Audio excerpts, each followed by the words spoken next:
اهلا بيكم في فيديو جديد. في الفيديو ده عايز ابدا معاكم سلسله حلوه جدا وهتعجبكم. لو انت شخص عايز سويتش كارير، بيدور على مجال يبداه او عنده وقت فاضي كده على الجنب وعايز يتعلم مهاره تجيب له فلوس اضافيه، فالفيديو ده والفيديوهات الجايه في السلسله مهمه جدا بالنسبه لك. عشان مش هطول عليك، في كل فيديو من الفيديوهات دي في خلال دقيقتين بس هنشرح مجال من المجالات والمهارات اللي ممكن تتعلمها بسهوله وهتكسبك كتير. هتعرف بسرعه ايه المجال، ايه المهارات اللي محتاجها عشان تدخل فيه، وايه الفلوس اللي ممكن تتوقعها لو اشتغلتوا في حاجه عن كم. منهم حاجات بتحتاج مهارات، ومنهم حاجات بتحتاج برامج ان انت تتعلمها، ومنهم حاجات بتحتاج وقت علشان توصل لليفل كويس فيها. في اي حال من الاحوال اكيد في مجال من المجالات دي هيجي معاك سكه يعني وهتعرف تدوس فيه. ما تنساش تعمل سبسكرايب للشانل علشان يجيلك كل فيديو من دول. ويلا بينا على طول نبدا التايمر ونتكلم عن اول مجال معانا. اول مجال معانا هو الويب ديفلوبمنت والويب ديزاين، ان انت تشتغل في الويب سايتس. المجال ده مهم جدا لان دلوقتي اي شركه بيبقى ليها مكان على النت، واي شركه عندها موقع محتاجه حد سواء يطوره او يحافظ عليه ويبقى دايما بيعمل له تحديث. وده بيخليك ضروري لاي بزنس سواء في مصر او بره مصر في العصر اللي احنا فيه ده.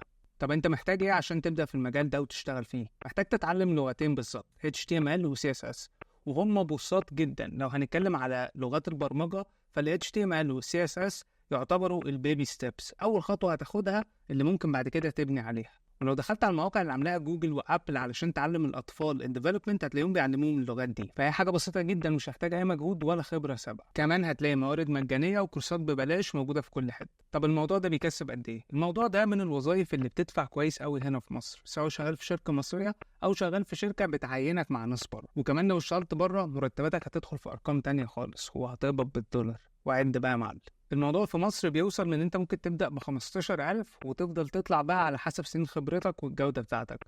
وبره مرتبك في السنة ممكن من 50,000 وتوصل لليفل ان انت في 100 وال150,000 دولار في السنة.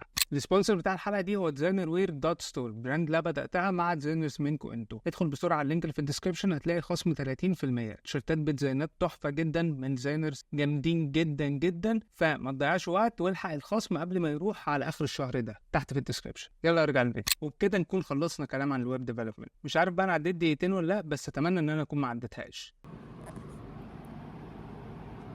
كده كده انا عن نفسي هبقى مبسوط قوي كل مره وانا بإيديت والاقي ان انا ما عدتش الدقيقتين. المهم الفيديوهات دي هتنزل واحد كل يوم، فاستنى الفيديو بكره في نفس الميعاد هتكلم فيه عن مجال جديد. وقولي لي في الكومنتات لو انت عندكم اي مجالات حابين ان انا اضيفها في الحلقات دي والسلسله دي ونتكلم عليها بسرعه كده. اشوفكم بكره، سلام.